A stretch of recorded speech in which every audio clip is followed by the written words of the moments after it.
expresada como una, no sé si es sentimiento o sensación de afuera hacia adentro, que no es lo mismo que gozo. Yo lo entendería gozo de adentro hacia afuera. Y me quedé con esa pregunta, ¿será dicha o será gozo? Porque el gozo es interior y la dicha es exterior, porque viene desde fuera. De acuerdo a lo que yo interpreté, porque la forma en que Schoenberg musicaliza la dicha es como un estado de tranquilidad, de paz, de coherencia, estático. Contrario al amor, ¿no? ¿No? Contrario al amor. Contrario al amor, que sería gozo. Ese sí es tremendamente extrovertido, agresivo, muy, muy fuerte. Entonces, aquí, claro, habría que ver qué es lo que piensa Schoenberg, que además define dicha como contrario a gozo, amor, heridas, ¿no? Ya. Sí, excelente. Sí. Pero esas cosas sí son importantes. Ayudan a muchas gracias. Lurie expresa más bien una atmósfera, ¿no? Sí. En cambio, Freud pues, expresaría más eso, el gozo emocional, ¿no? Claro. Bueno, nada más una acotación. Yo estaba pensando en Mark Rothko, ¿no? También como un equivalente en la plástica. También esa voluntad de llegar al silencio, ¿no? A lo inexpresable, y cómo no puede con el asunto. Bueno, él termina suicidándose mientras que Schoenberg sigue componiendo, ¿no? Y esa ruptura también del mundo de la Viena, ¿no? Antes de la guerra, ¿no? Con todo Musil frente a Mann, etcétera, que mencionaba Luis. Y todavía en el cuarteto, en el número 2, es un cuarteto romántico. Bueno, digo, salvo la parte, digamos, más abstracta, ¿no? Sigue siendo un concepto romántico. Ciertamente cuando musicaliza esos gritos de dolor, pues eso sí es algo romántico. Estoy de acuerdo. ¿No? E inclusive el alejarse, esto que mencionaban de la dicha, es un concepto romántico, sí, 100%, ¿no? Sí. Entonces, esa ruptura, o sea, a mí yo no tenía conocimiento de la obra, bueno, me parece fascinante, ¿no? El hecho de que siga componiendo, ¿no? Pareciera ser también la respuesta a Moisés, ¿no? Es decir, bueno, ya metimos la pata, por lo menos cantemos, ¿no? De alguna manera. Sí. Es una obra como que el segundo cuarteto, bueno, están los Gurre-Lieder, que es una obra para un coro enorme, orquesta, una cosa así, todavía absolutamente todavía wagneriana, ¿no? Enorme. La termina años después de escribir este cuarteto, ¿no? Entonces ahí ves lo que dices tú, como este conflicto interno en donde hay una parte de él que ya quiere emanciparse y otra que no lo deja, ¿no? Porque Gurre-Lieder es ese romanticismo a más no poder, ¿no? O sea, lo majestuoso, lo tremendo, ¿no? Pero con dodecafonismo.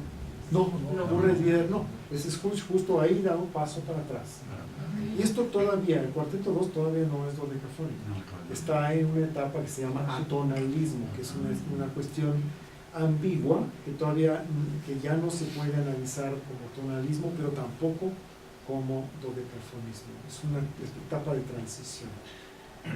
Entonces sigue componiendo, pero vuelve a de repente desemboca a decir, bueno, es que esta no tonalidad la tengo que organizar de alguna manera, ¿no? Y entonces es como organiza el dodecafonismo, ¿no? Es una técnica, ¿no? Puede uno adjudicarle un significado, pues una técnica. En el movimiento del el acto dedicado al becerro de oro y todo, hace pensar en la consagración de la primavera, ¿no? Y otra vez Stravinsky regresando después a formas mucho más clásicas, ¿no? Regresa. Bueno, es que no lo quise decir, se lo dije así en seco. Lo que pasa es que el gran enemigo de Schoenberg era Stravinsky. Y Stravinsky era la definición de lo retrógrado, de lo que no había que hacer, ¿no? Y dedicó muchos esfuerzos él y su amigo Adorno para denunciar a Stravinsky. Y sí, estoy completamente de acuerdo. Esto es una sátira de Stravinsky. Aunque eso no lo encontré en ningún lado, pero yo creo que vale mucho la pena hacer esa lectura. ¿Cómo identifica a Stravinsky con lo orgiástico, con lo conservador, con lo terrenal, con lo retrógrado, ¿no? Que son los términos que utiliza de repente para criticarlo, ¿no? Como el hombre que camina para atrás, mientras que Schoenberg es el hombre que camina hacia adelante, o que pretende, ¿no? Sí. Yo tengo una reflexión sobre el zeitgeist de la época vienesa y nuestra época, ¿no? Y estos conceptos del lenguaje de la palabra, del discurso, pero también del lenguaje musical. Y cómo aquello del traidor, del idólatra, del adorador, como a la hora que transcriben de un lenguaje a otro, hay ese peligro. ¿Qué no es parte de la condición humana estar en este eterno ciclo y para decir no hay conclusión? La obra no concluye como en una forma, ¿no? Sino la obra concluye en el discurso musical. ¿Sí o me equivoco?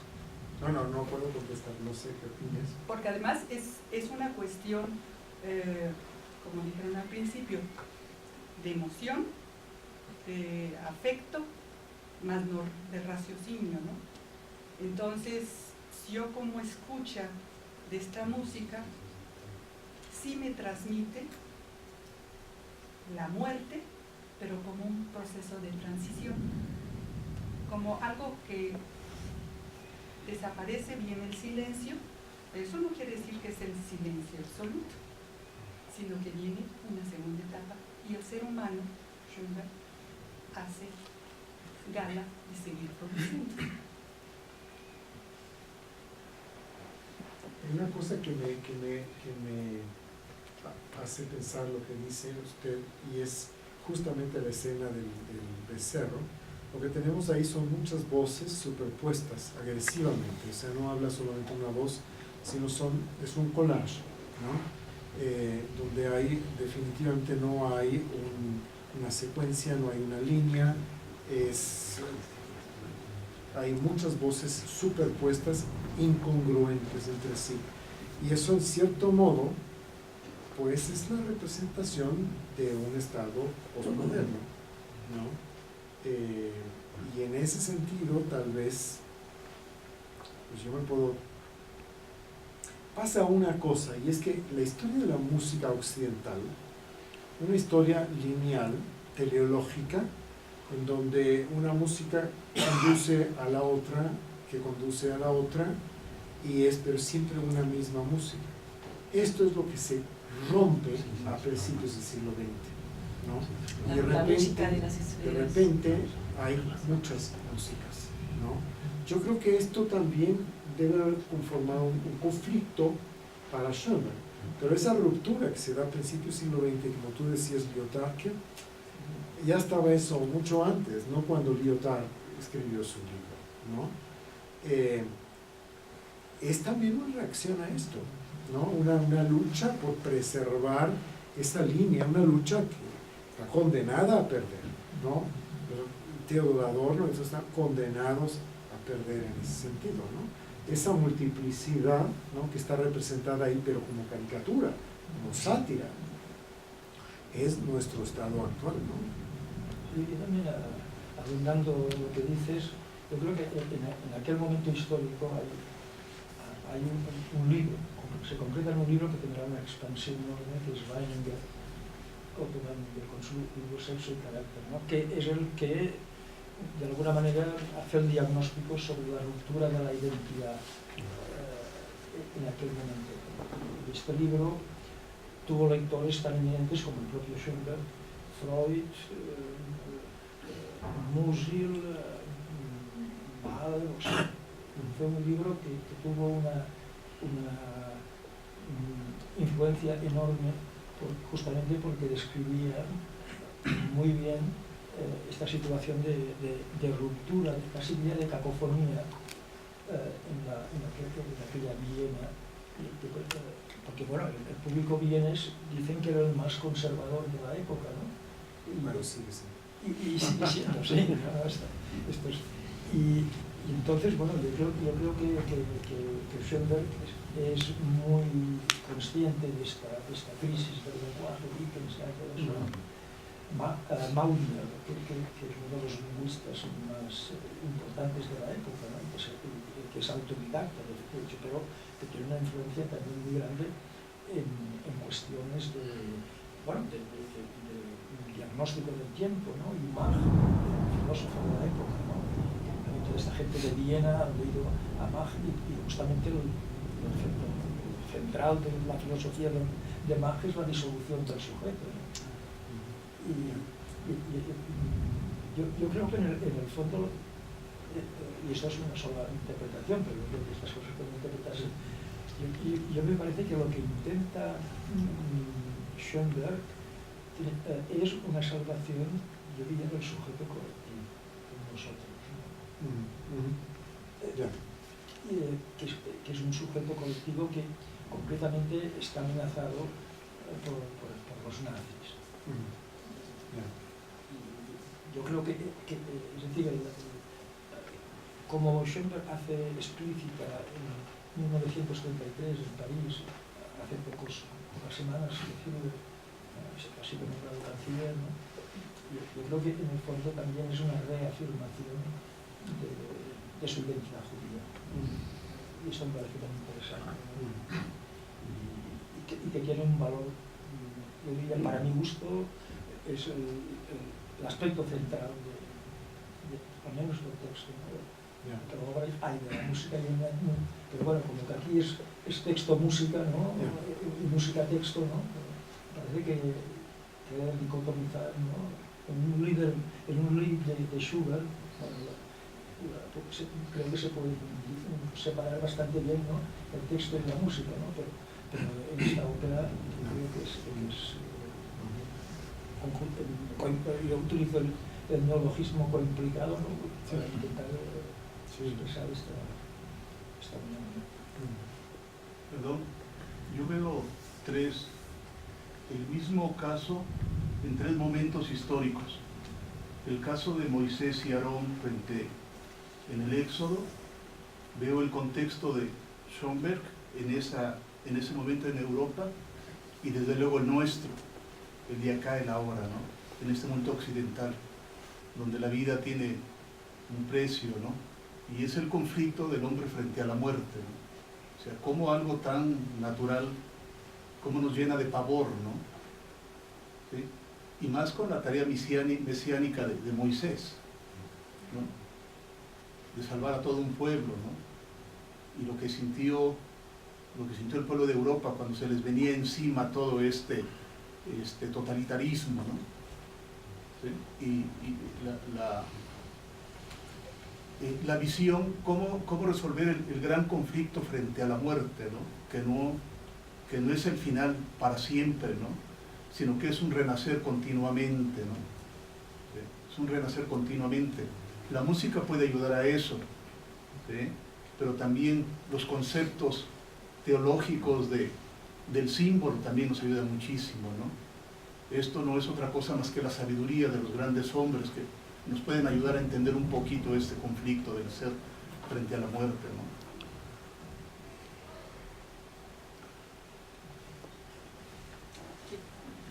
Yo que quiero decir una cosa que veo muy común en las citas que ustedes dijeron, ¿no? Hay una cosa interesante que dice un comentarista de esta época del expresionismo en vienés y Centro Europa, ¿no? Que dice qué equívoco es el término atonalismo, porque justamente desmiente lo que ellos querían hacer, ¿no? porque es como sin sonido, quiere decir atonal, sin tono. Pero en realidad se trata de despertar, como tú decías, del sueño melódico. Ellos le llaman el sueño melódico como algo que hipnotiza y que le quita la conciencia alarmante que debe tener el sujeto frente a lo que se está viviendo, los hombres frente a lo que se está viviendo. Yo creo que esto se respira en todas las vanguardias. Esta posibilidad de emancipación y de creación de un mundo nuevo desde cero, ¿no? Incluso la consagración de la primavera es justamente consagrar un renacimiento total, ¿no? Y todas las vanguardias, crear un nuevo horizonte, y al mismo tiempo la zozobra, que esto se hunde y que va a llevar al desastre. Y estas dos están respirando en la vanguardia, ¿no? Porque yo interpreto la obra como muchísimo como que el hilo conductor es el artista, ¿no? Y sus posibilidades o no de expresarse, si el arte es el lugar de la reconciliación y del mensaje o no. Las dos caras de Aarón y Moisés, la palabra y la imagen, ¿no? Lo sensual y lo abstracto, el pensamiento y el sentimiento, ¿no? Dividen a la posibilidad de hablar o de si tiene o no sentido la música, si tiene o no sentido la palabra frente a nuestra época, si puede llevar a la reconciliación o a la comunidad otra vez o no. Creo que esto es la tensión fuertísima que pocas obras llegan a estar en ese límite. Incluso su carácter de acabamiento e inacabamiento de la pregunta, ¿no? Y de este silencio tan mortal, ¿no? Y este interrogante, porque es tan interrogativo como afirmativo el final de la palabra, ¿no? Que me faltas, que me carezco de ella, o que me traicionaste porque no dijiste lo que se debía decir, ¿no? Esta zozobra del sentido del arte me parece que es fuertísima en la obra. Sí, pues, tal vez ahí hay una explicación del silencio también, o sea, por qué no terminó. Pero no lo vamos a saber. Un poco porque se dice, bueno, lo más valioso de las vanguardias, que ahora ya se perdió con la posmodernidad y el uso de la museografía, de acostumbrarnos al arte en este periodo tan terrible, pero al mismo tiempo de un esplendor y de una profundidad artística única que no se ha vuelto a repetir, que además la guerra lo destruyó, ¿no? En este momento se estaba planteando con toda radicalidad este problema de que era un arte que tenía autoconciencia de sí mismo, sí. Que es por eso el pensamiento debe ser esta disociación, no digan el texto cantado, que se entienda que esto es palabra, que esto es música, que choquen entre sí, que guarden una disociación para mantener alerta al espectador del peso de cada lenguaje, ¿no? Esto les importa muchísimo, ¿no? Esto se ha perdido ahora otra vez, se ha difuminado la agudeza de esta pregunta, de esta radicalidad al que tiene que llevar al espectador la obra de arte, ¿no? Pero en ese momento es álgido, ¿no? Yo creo que esta interpretación en el fondo es lo que he intentado todo el rato decir, ¿no? Que hay una conciencia del caos porque el cosmos se ha eliminado y entonces la cosa que es un caos sin posibilidad de cosmos, ¿no? Y eso por muchas razones, ¿no? Porque hay la carta esta de Hoffmann me parece que lo más ilustrativo de esta situación de lo peor que le puede pasar al ser humano, que es la defunción de la palabra, ¿no? Porque es un homoloquens, ¿no?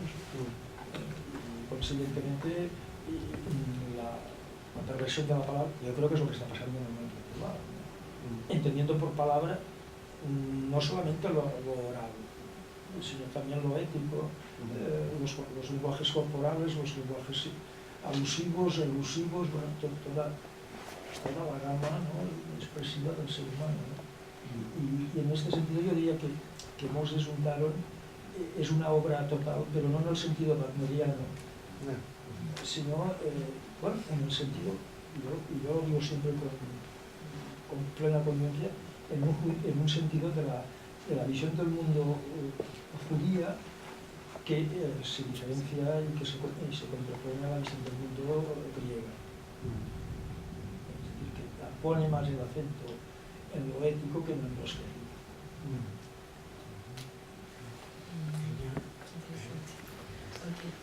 Una persona y dos, ¿no? Sí, Marcos, perdón. No, esta versión. Ah, El primero compañero. Usted está, sí estaba. Él no hablaba. Tú. Yo tengo un comentario más que una pregunta, y es respecto de esa rivalidad entre el mitos y el logos que expresaba el doctor Luis, pero a la vez esa convergencia de ambos, ¿cierto?, en el hombre. Y yo hago una analogía con el fenómeno musical y performativo como tal, y es en esos momentos, por ejemplo, donde el texto está totalmente contrapuesto con la música, y la música con el texto, ¿sí, no? Pero también en esos momentos donde uno de los dos fenómenos se somete un poco al otro, donde ya hay más, o ya puede haber más una armonía entre ambos, donde la música trata de representar una escena, como dijo el Dr. Colt, o donde la música lo que hace es ambientar lo que dice el texto, ¿cierto?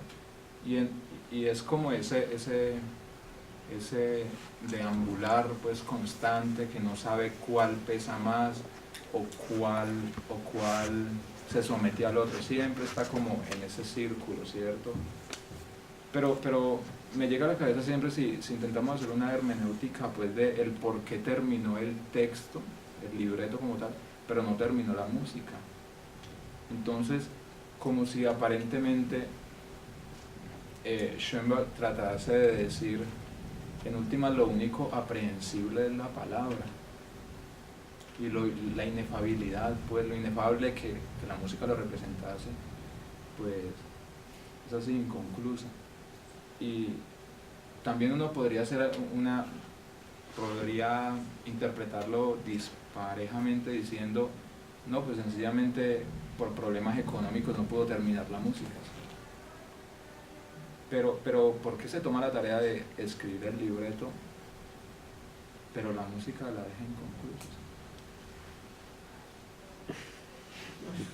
Como que tuviese la idea. Pero sí es interesante una cosa, hay una carta en la que Schoenberg le escribe, o sea, quien le dice, Musik darf nicht verzieren, que es decir, la música no debe de ornamentar. Y lo que oímos en la escena del becerro es una música que ornamenta, ¿no? Pero es una sátira, es una burla, es una constatación de que la música no debe tener esa función, ¿no? Y en ese sentido, pues la música calla, ¿no?, y cede frente a la palabra, pero no sé si se anuncia a propósito o no. De hecho, hay una carta de Schoenberg a Alban que dice, causará escándalo la escena de becerro, ¿no? Porque en el fondo es una contradicción con la propia manera de ser de lo que pretende hacer Schoenberg, ¿no? Y la escena esta del becerro de oro, en la interpretación de Boulez dura 26 minutos, ¿no? O sea que hay ornamentación para... Es fantástica esa música, o sea, ya desde el punto de vista musical es... ¿Cuánto dura la ópera completa? No sé, unas 2 horas y media. Generalmente se representa sin el tercer acto. Y de hecho esa es como la continuación de la idea de Mozart, ahora que comentaban como ese anhelo pues a continuar pues el camino de Mozart. Y es que en una carta de Mozart, creo que al padre, él dice que que en las óperas de él la música no tiene, porque, es decir, no se somete al texto, sino que tiene que ir de la mano. Lo que realmente yo no me atrevo tampoco a aventurar una tesis es, por ejemplo, el contraste el segundo cuarteto con Moses on Aaron, donde la música realmente camina por separado. Es muy llamativo, porque en el segundo cuarteto no, ahí se busca esa síntesis, palabra y música en síntesis. Aquí no. Eso hace además impresionantemente difícil de ejecutar, o sea, sería imposible hacer este montaje. Esta primera puesta a la vienesa, el coro ensayó 350 ensayos para poderlo hacer. 350 ensayos, ¿no? Es impensable, es difícil. Pero tenemos dos intervenciones más. A mí me parecen en ciertos momentos diálogos barrocos bizantinos acerca del sonido y del silencio. Si la música es necesario los dos elementos, conceptualmente hablando, el silencio se requiere para que pueda venir el sonido, ¿no? Y viceversa, ¿no? Entonces, cuando me refiero, parece que conversamos bizantinamente y barrocamente sobre estos dos puntos. Y el segundo punto es, volviendo a mi primera intervención, del Zeitgeist, y lo complementó en la condición humana. En todos los tiempos y en todos los fenómenos sociales existe la misma núcleo, la vida, la muerte, los procesos intrínsecos sociales y cuestiones individuales de tratar de salvar el colectivo, todo esto. ¿Qué permanece a través de todo esto? Es el hombre artista, el hombre que hace musicalidad de su vida.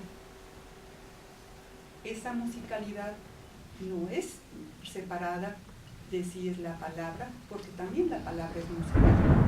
La palabra, por ejemplo, en los poemas o en los libretos, puede haber esa musicalidad diferente a la que dan los sonidos de los instrumentos. La palabra también tiene musicalidad y tiene paralela. Es muy interesante esta comparación con Mozart, ¿sí? Me simbra un poco esta afirmación: Mozart no puede ser, que no era creativo, es bueno, sin embargo, me evoca un Don Juan, una ópera en donde yo podría prescindir de todo el libreto y la música me emite lo mismo que Schoenberg. Ese fenómeno del Don Juan, sin que tenga yo que hacer la referencia a que es un Don Juan Militreche, ¿no? Entonces quiere decir que es indisoluble ese pensamiento de la época, que además todos los que somos de alguna manera educados vamos arrastrando, ¿no? Entonces es indisoluble, no podemos cortar, creo yo, en nuestras reflexiones esta influencia, ¿no? Entonces es peligroso entrar en los absolutos de categorizar. Gracias. Bueno, yo nada más quería regresar al periodo de Schoenberg cuando escribe la ópera y el asunto de su retorno al judaísmo. En el judaísmo, y lo vemos a lo largo de todo el texto bíblico, es el conflicto frente a lo innombrable. Y en el trasfondo hay un enojo, hay una constante pugna frente al asunto de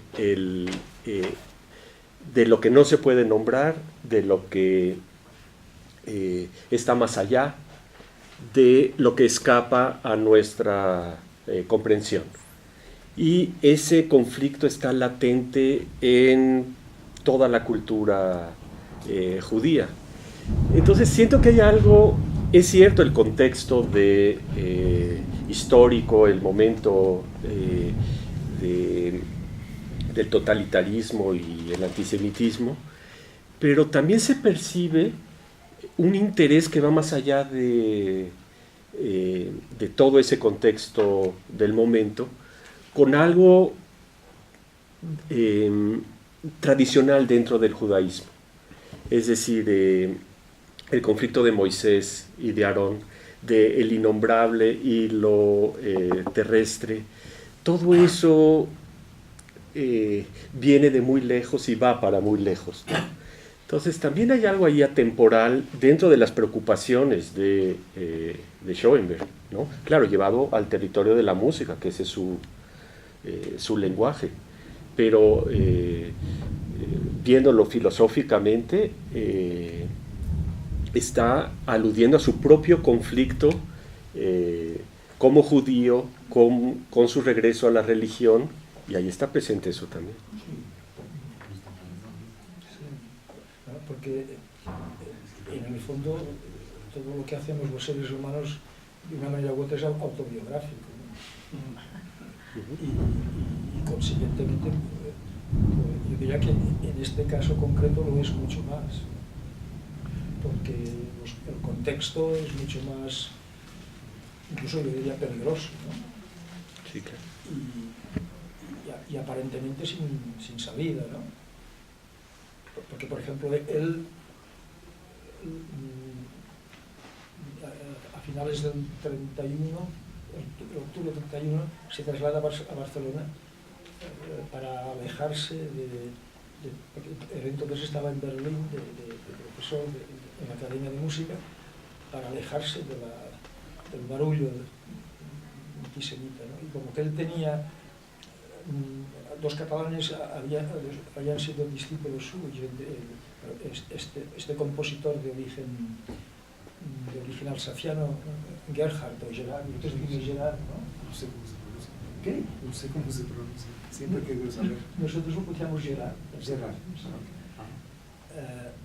Este había sido distinto, e incluso hacen tractativas para que se quede definitivamente en Barcelona, pero no hay recursos suficientes. Entonces vuelve a Berlín y de allí ya emigra a Estados Unidos, ¿no? Pero estos son, digamos, situaciones cotidianas, ¿no? Que pueda vivir o no pueda vivir, ¿no? Y estas situaciones cotidianas en el fondo sirven para articular esta pregunta por lo innombrable, ¿no? Creo que es tan sencillo como para ver los títulos de las obras que hizo y ves esa recurrencia a la misma temática, ¿no? De Biblischer Weg, Jakobsleiter, etc., ¿no? Está ahí el tema. Y curiosamente en sus discípulos no, porque Hans Eisler nada que ver, o sea, completamente se va por el lado soviético y Weber en una abstracción que no tiene absolutamente nada que ver con estas temáticas, ¿no? Y Alban Berg conmigo, ¿no? Entonces, yo escucho a Alban Berg, ayer lo estaba oyendo y yo oigo a Schoenberg, pero la temática nada que ver, ¿no? Otra cosa. Y hay una cosa asombrosa, y esto mucho desde lo que yo hice su antropología tiene mucho que ver con esto, que hace muy particular y muy específico el texto, pero también muy universal, ¿no? Porque este conflicto entre idolatría y iconoclastia, que es lo que se juega la política de la obra, es un conflicto antropológico, todas las culturas lo viven a su manera, claro.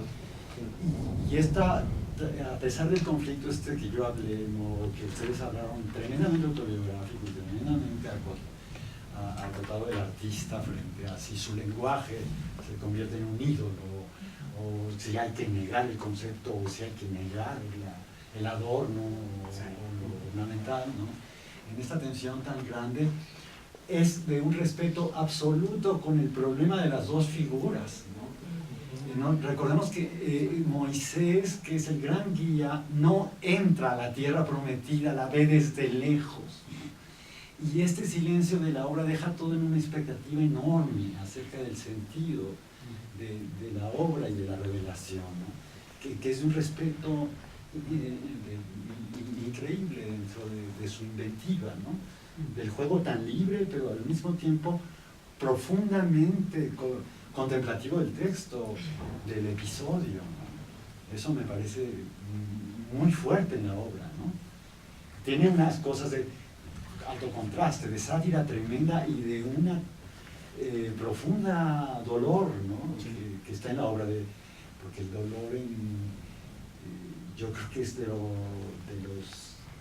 la música, en esta metáfora que tú dices de lo imposible musical, que más explorado las profundidades del dolor, ¿no? Schoenberg, ¿no? Yo quería decir esto porque tiene mucho poder. Yo quisiera comentar, no sé hasta qué punto todo esto es una problemática muy específicamente occidental, porque bajo el ángulo de ciertas filosofías de la India no hay ni habría por qué existir un conflicto entre lo representativo con toda la riqueza de formas a las que puede dar origen, que se verían como un reflejo de las formas mismas de la creación, y lo que está más allá, lo que está trascendiendo esto, el silencio último, la no representatividad, la imposibilidad de representación. Pero se vería todo esto como si desde